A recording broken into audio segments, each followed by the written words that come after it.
Thank you very much for the introduction and thanks for the invitation. It's great to be here in such a pleasant company. I'm going to tell you about some joint work with Omiros Papaspiliopoulos, who's at Bocconi University in Milan, and Matteo Ruggero, who's at the University of Torino in Italy.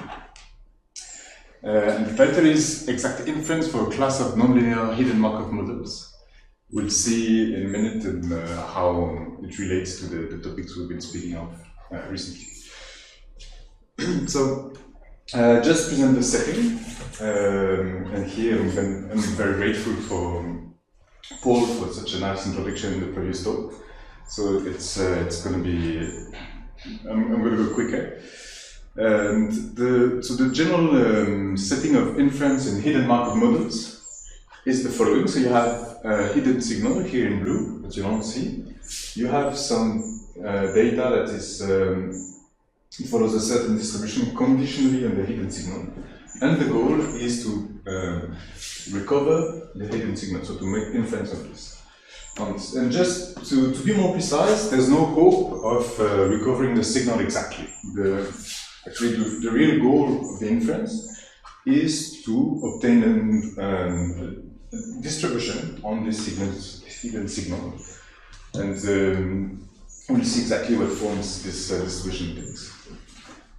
So just to set up the notation, we have, so we consider X a Markov process with a distribution of the initial state, so the prior and the first state, given by pi here. Then the Markov transition density is specified in this way, so just the conditional distribution of X given the previous value. And then you have the data sequence, who follows something called the emission density. So it's a density conditional on the signal at that time. So the first target of inference when you do this are the hidden states. Actually, if you the following would be maybe the parameters of this Markov model, of the transition density, for instance, or maybe the parameters for the emission density as well. But let's start with the inference on the hidden states. So the object that we're considering is the distribution for the whole hidden sequence, conditional on the sequence of the observed data. And that's called the smoothing distribution. And if you just apply Bayes rules, you'll expand it in this way, where you have here density for the whole trajectory, and then the conditional and contributions from the emission density. So the distribution for the hidden state involves this object here. You have the prior and then the product of the transition densities, and then the contribution from the data. And so this is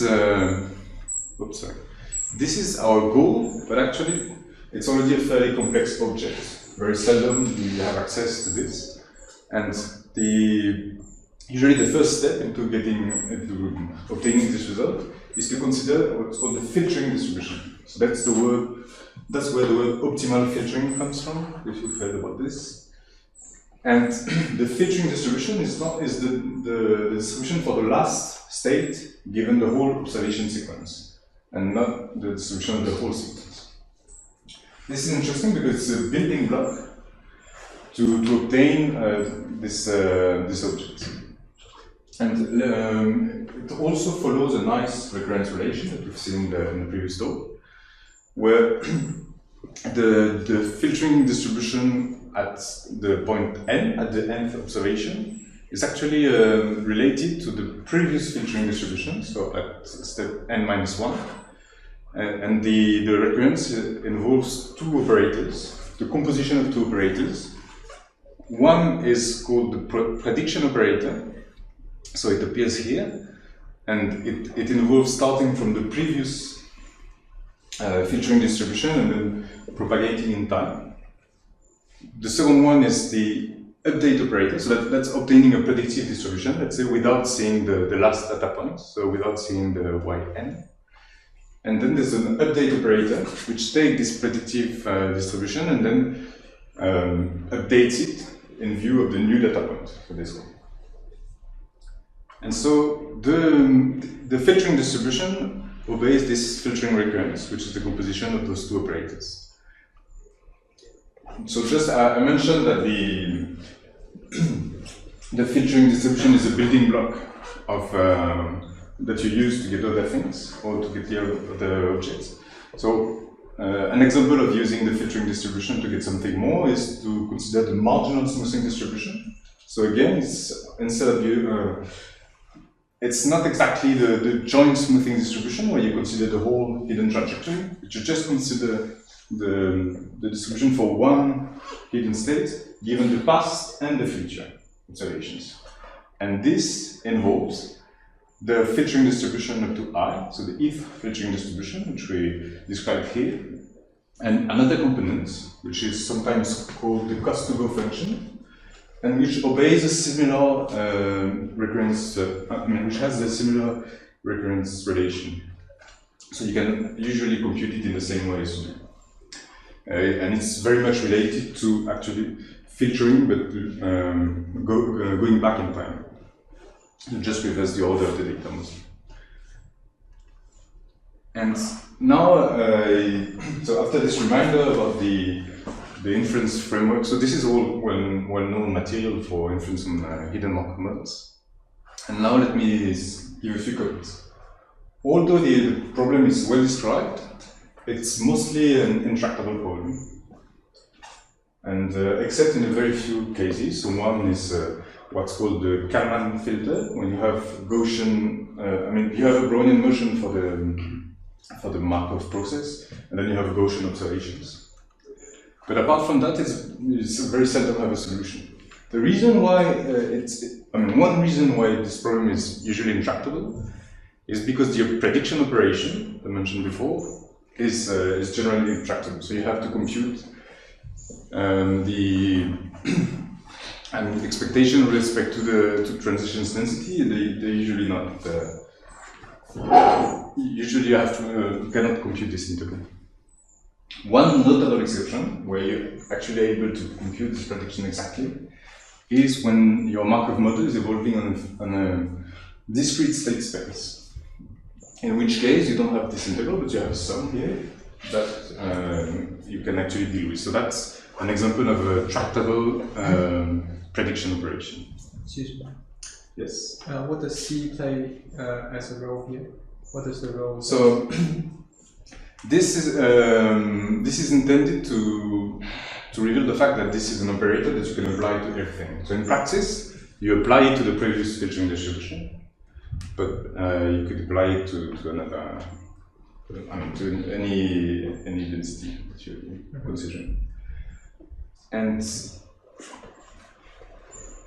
so one comment here, which relates to what you've seen in the previous talk, is that the usual solution when you're not able to compute this prediction, or the go-to method to avoid the intractability, is to use particle filtering, where you use a particle approximation to this operation.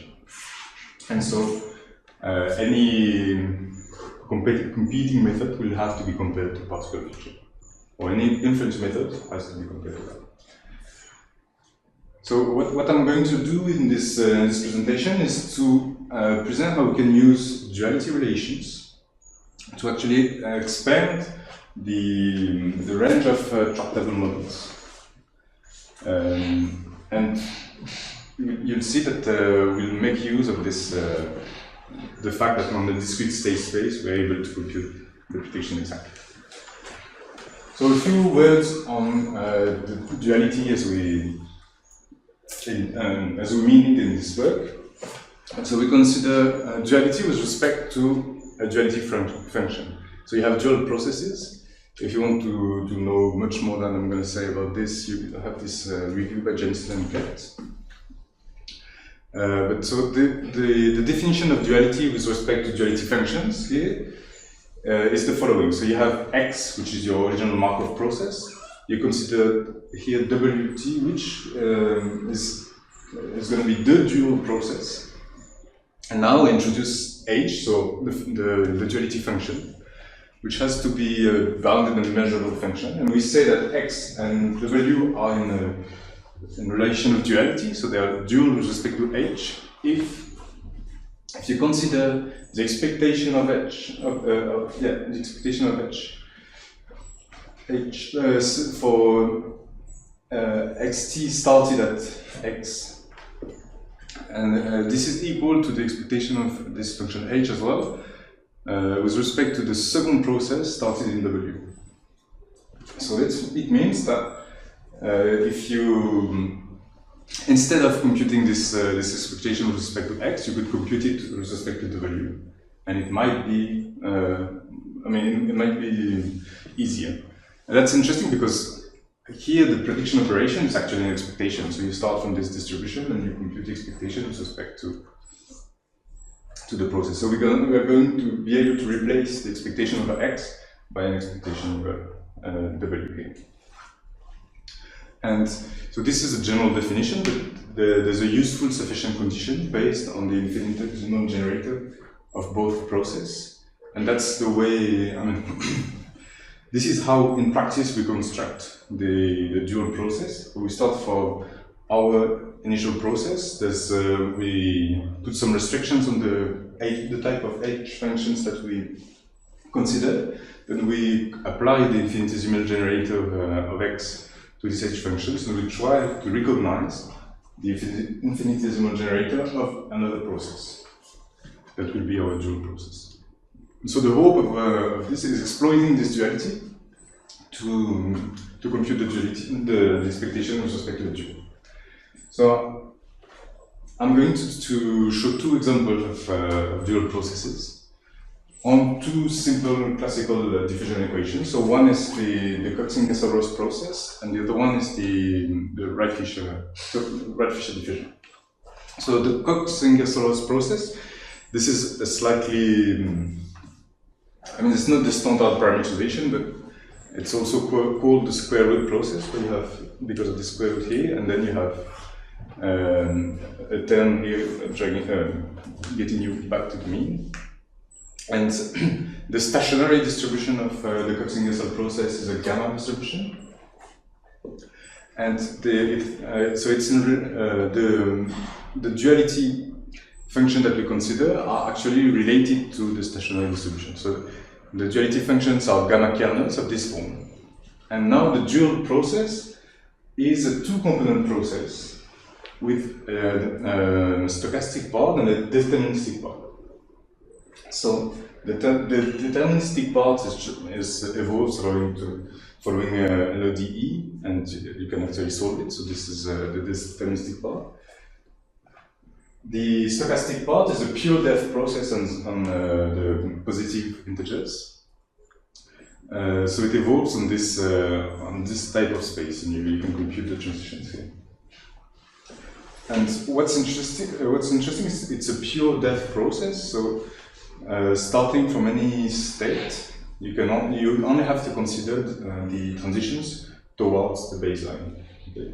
So you have a finite number of transitions to consider. And this is interesting because here in this sum, I said it's tractable on a discrete state space. However, if you have infinite state space, you will have an infinite number of terms in this sum. And so replacing this integral by an infinite sum is not necessarily more tractable. If your dual is a pure depth process, you have a finite sum and you get what has been called computable filtering problems. So you will have finite expressions. So this should be very, you should be more familiar with this than me, but so this is the Wright-Fisher diffusion in K-dimensional space. And it's in, so the duality function are Dirichlet type kernels. So you know that the stationary distribution of this is a Dirichlet. Again, you see that H is really related to the stationary distribution, usually. And it's dual to one component stochastic process, which evolves on this. So, on this type of space. So this is an illustration on dimension 2. And it's a pure depth process. You have the following transition probabilities, and it's the well-known coalescence process that you know. So now I've introduced what I mean by duality, and let's see how this can be useful in the whole inference problem. So I need a few assumptions to get a tractable solution to the problem. One is the assumption of reversibility, because when you have to, when you use the duality to compute the prediction, you also need to invert at some point to to get the solution. Now I'm going to explain a bit, to make more precise the duality that I need. So you need for the prediction operation, you need to have a dual process, and you need the dual process. There are some restrictions on the dual process. It can have a deterministic part and a stochastic part, and then so the deterministic part should follow a differential equation with this type of rates. And the most interesting thing here is that to get a tractable solution, you need a pure depth process as a dual. So the heart of the method is to use this relation and to filter the pure depth process instead of filtering the original process. So those are the two types of discrete sample space on which the dual evolves. I just take a note here that this also works. This is also relevant for some Bayesian nonparametric models. So not the type of diffusions that we are speaking with, but some infinite-dimensional versions. And the impact of this adapting this work to deal with Bayesian nonparametric tools is that you have dual processes on spaces which varying the dimensions instead of it being fixed. And I'll say a few more words about this. So there's another assumption needed, or another condition to get a tractable solution, and it's let's say a fairly classical assumption of conjugacy, and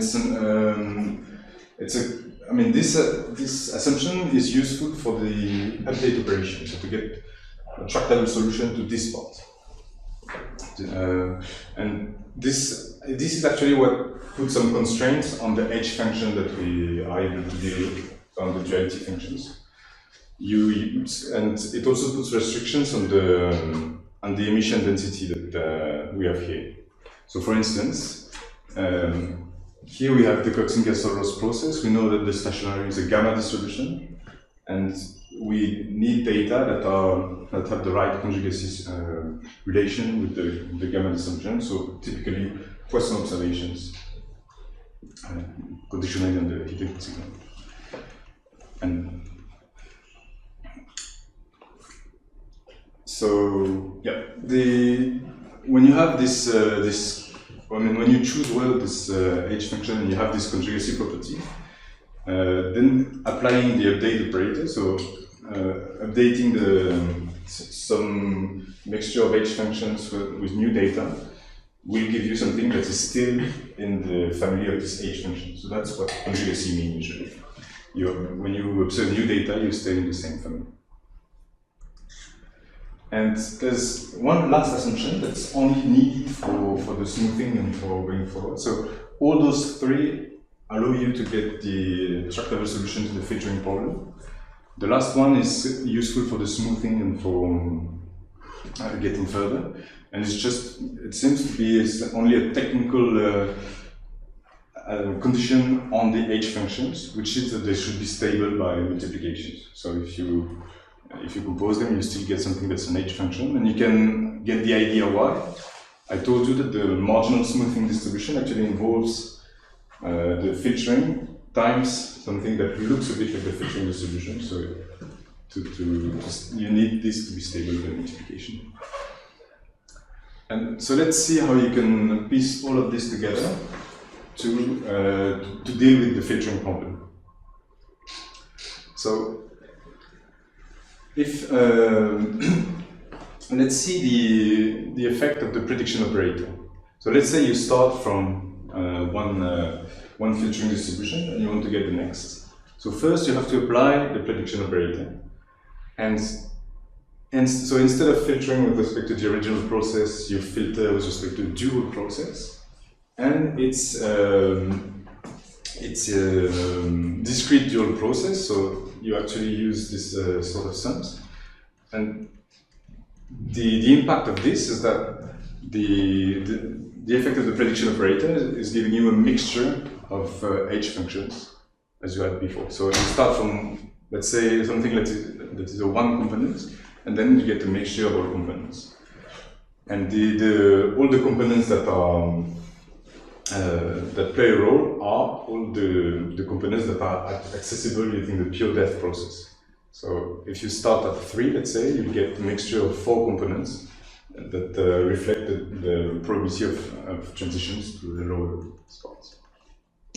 And now, if you apply this not only to one component but to a mixture of components, you just get another mixture with the weight reordered and things. So you can understand a bit how it works. If you apply this prediction multiple times, you just get the same type of mixture with different weights. Now, if you apply the update operator, because of conjugacy, you just change the components, but stay in the same family of mixture, and you also update the weights. So you see that now, if you apply the recurrence relation, it will be a sequence of these operators, and you will stay. Your solution will be a finite mixture of known distributions. Let's see how this works for the first few steps. So you start from the prior distribution without seeing any data, prior distribution of the first state. And then you observe the first data point, so you apply the update operator. And through conjugacy, it means that your first filtering distribution is going to be something fairly simple. So one component mixture. Now you want to see the first, the second predictive distribution. So the distribution for x2 given data to x1, and you apply the prediction operator. And thanks to the duality relation, what you get is a finite mixture of this with the weights that reflect the transition probability of the dual process. So you've got the finite mixture, and when you apply when you observe the second data point, you apply the update operator, and you just get the mixture with the same number of components, but just with updated weights and updated components. So what you do is actually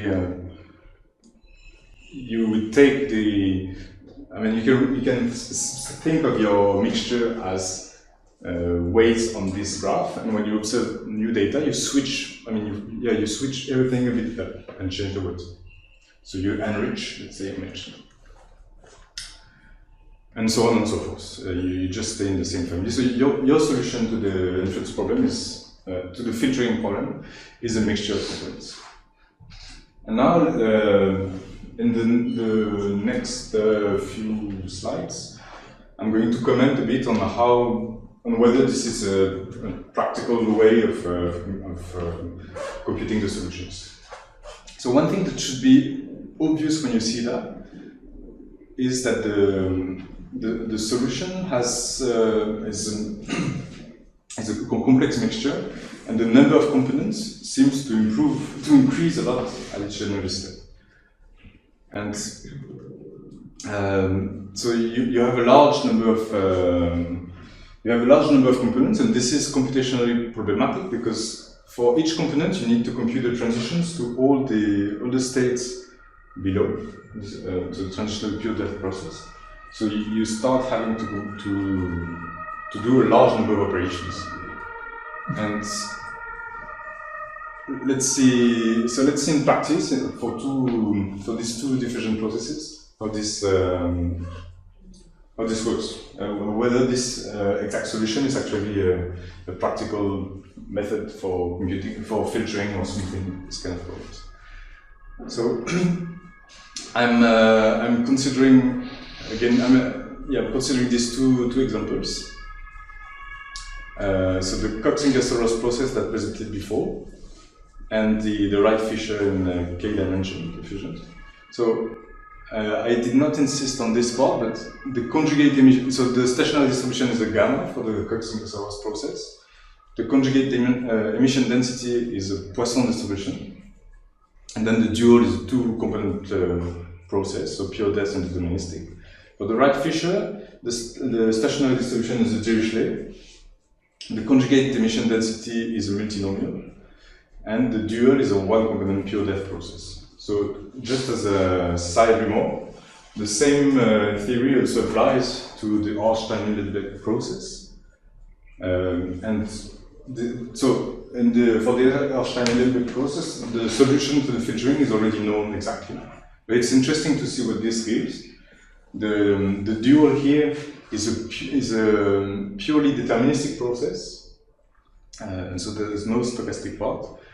And it's also the deterministic part also decreases or something like this. And so here's a short, another short comment on how this works for some Bayesian non-parametric processes. I'm mentioning this because that's the field in which I've been working for a few years. And it might also be relevant to you. So there are some interesting connections between population genetics model and Bayesian non-parametric processes. Bayesian non-parametric processes are very useful and popular to model some complex objects. So for text modeling, topic modeling, for instance, or also for infinite-dimensional hidden Markov models. They are quite popular. And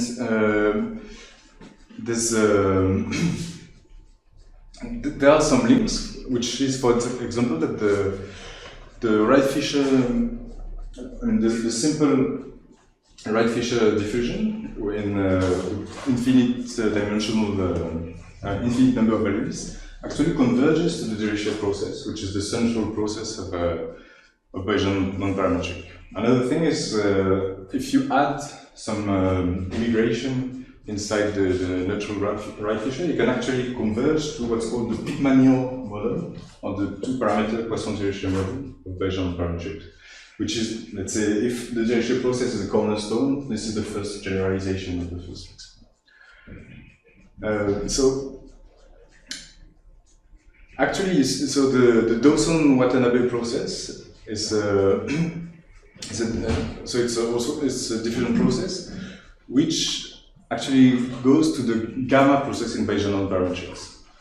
And so the Fleming-Vio is going to the Dirichlet process here.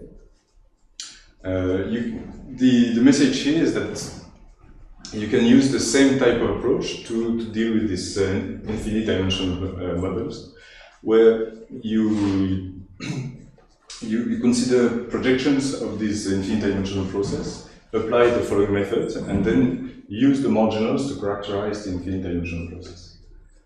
Okay, let's not dwell too long on this part.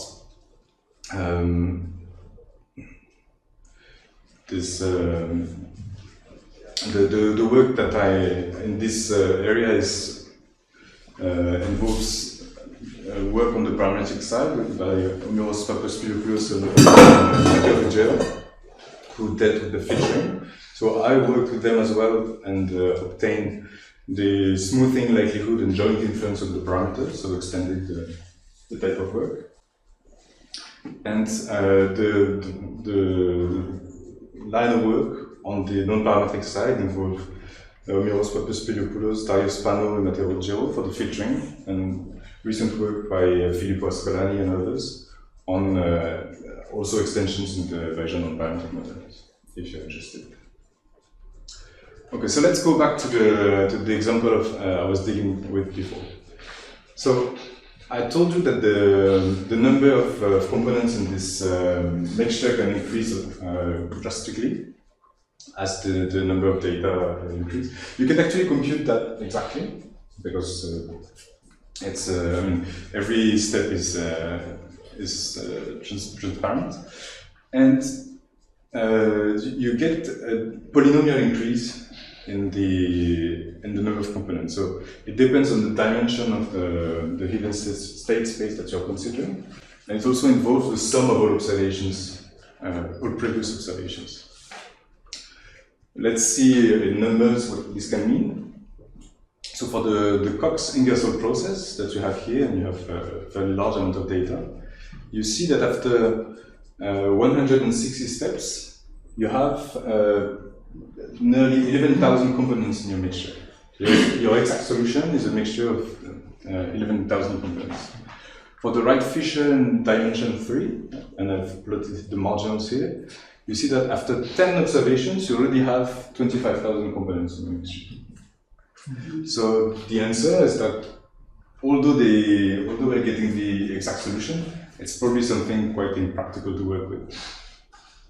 However, have in mind that you're trying to represent, let's say, a filtering distribution. So your opinion on on where the signal is, having observed the data. So actually, what you see in red here are just the quantiles of the filtering distribution. You probably don't need a mixture with 11,000 components to describe this. Looks like a unimodal distribution or this fairly simple distribution. And so we can look a bit at whether all components in the exact solution actually matter. And this plot is showing you the number of components as time increases, and the number of, so looking at the component weights, the number of components needed to account for 99% of the total mass of the mixture, or 95%. And you see that this seems to actually saturate.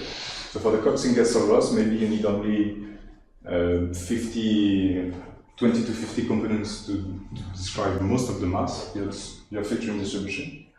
And for the Wright-Fisher, you might need a little more, but on the order of 200 or 500. So most components indeed have small weights, and there seems to be a saturation of the number of useful components. So even if you get more data, you don't need more components to describe the solution. And this is, of course, probably related to the Markovianity of the process and the fact that there's a memory. So one way to speak about this usually is to call this to speak about the strong mixing property of the Markov model, where where the information you get from past data actually disappears quite a bit. And so this might explain why you don't need all the components to describe the solution. And given these intuitions, we're interested into whether using a pruned mixture, so doing the same calculations but discarding some of the components, actually gives a good approximation to our targets. And one thing that's interesting from the computational point of view is that if you prune the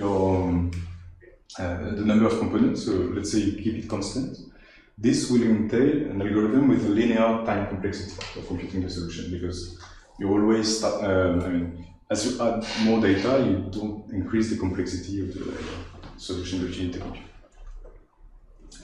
And let's see how this works in practice. So here I'm showing you the effect of the most drastic approximation that you could make, which is that you only keep the component with the largest weight. So you prune all the components except the largest. And so this is a representation of the filtering distributions. So in red you have the exact filtering distribution. I'm just showing quantiles of this distribution. And in blue you have the most drastic approximation. So you keep only one component. And you see that for the Cox-Ingersoll-Ross, actually it's probably indistinguishable from the approximation is almost indistinguishable from the exact. For the Wright-Fisher case, where you had a much larger number of components in the solution, you see some error cropping up after a while, but still it's not so striking. So this gives us good hope that this approximation will be useful. And this is a more systematic study of the approximation, where I'm using different levels of approximation. So I'm keeping, for instance, only the largest 2 components or the largest 50 components. You can also keep like a fixed fraction of the total mass. So you say I keep all the components, all the largest components, until I keep 95% of the total mass, or 99%. So this is reminiscent of this type of approach. I keep all the components that give me the green line, for instance, that are enough to give me the green line. And this is another approximation where you just threshold the small weights. And you see that they don't seem to behave very differently. All these approximations don't seem to behave very differently.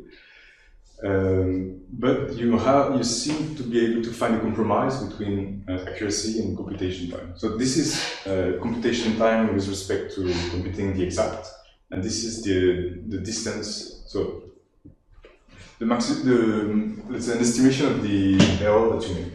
So it's the maximum distance over time between the approximate filtering distribution and the exact, where distance is computed as a L2 distance.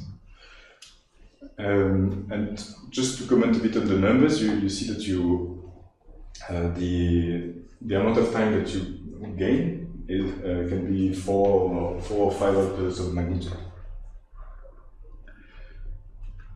Okay, so same comparison, but this was for the CIR model. This is for the Wright-Fisher model.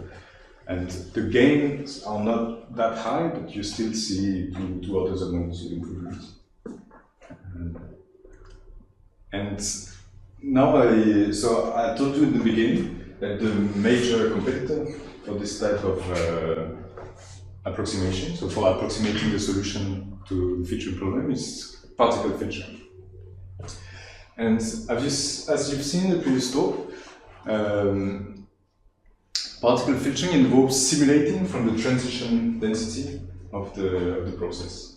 So in the case of the Cox-Ingersoll-Ross process, by pure luck, it's actually very easy to sample from this transition density, because it has a series expansion as a mixture of gamma distribution with Poisson weights. So all that's involved to sampling Cox-Ingersoll-Ross strategies is to sample Poisson distributed random variables, and then conditionally on that Poisson distributed random variable, sample from a gamma distribution.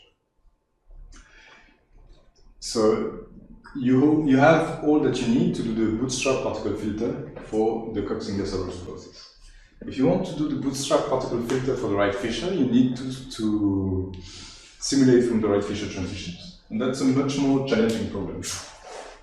Mostly because some of the known expansions for the transition density of the Wright-Fisher involve infinite expansion, but also the weights or some coefficients appearing as in the expansion are also intractable, and they are themselves infinite.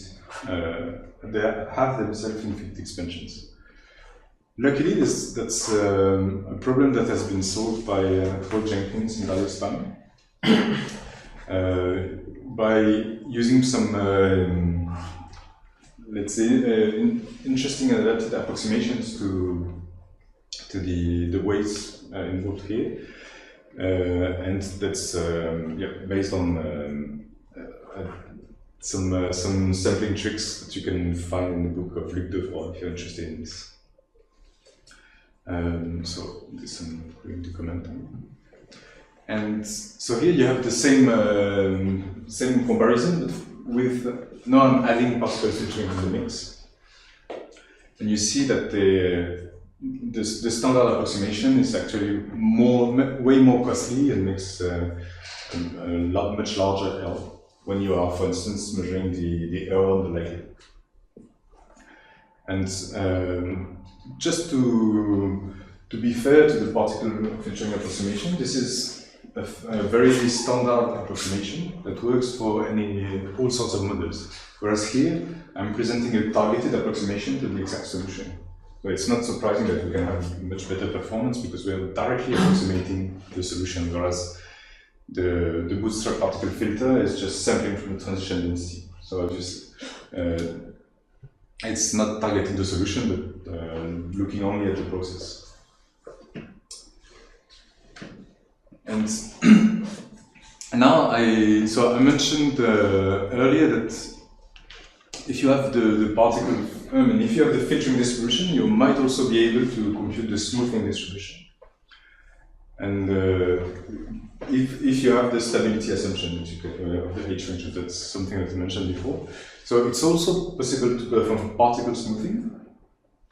However, to do particle smoothing, you need to be able to evaluate the transition density. So in practice, what you do is that you also do a bootstrap particle filter for to get the filtering solution, that you run another bootstrap particle filter backwards in time, and then you multiply the two of them at the right moment to get the marginal smoothing distribution. But when you multiply them, you need to evaluate the transition density at that point. So for the Cox-Ingersoll-Ross, you see that it's going to be quite tricky to evaluate this. Fortunately, there's another form of the transition density which involves Bessel functions, and there are many ways to evaluate these Bessel functions. So it's actually possible to evaluate the transition density of the Cox-Ingersoll-Ross and to compute the particle smoother. However, I don't think, and if it exists, I've not seen it. Not seen any way to evaluate the transition density of the Wright-Fisher process. And so particle smoothing is out of the way for Wright-Fisher. And so now for the performance comparison, we see that if you had a difference between our approximation and the particle filter approximation for the particle approximation for filtering, it's the difference is even better for smoothing. And another good point is that we are able to compute a marginal smoothing for the Wright-Fisher, whereas it's not clear when you do this with the particle approximation. And what's more, and what's interesting, is that we can actually perform the full inference on both the trajectory and the parameter using the same machinery. And this rests on the ability to actually sample from the joint smoothing distribution. So we are not able to actually compute or evaluate the joint smoothing distribution, but we are able to sample from it using this classical decomposition. So it's there are two ways to decompose this object. One which is called the forward decomposition or the backward decomposition, depending on how you arrange the terms. And so this is the forward decomposition because it involves the transition forward here. And you see that if you look at this, it involves the transition density that we've been mentioning before, the filtering distribution, and something which is the predictive density. So if you've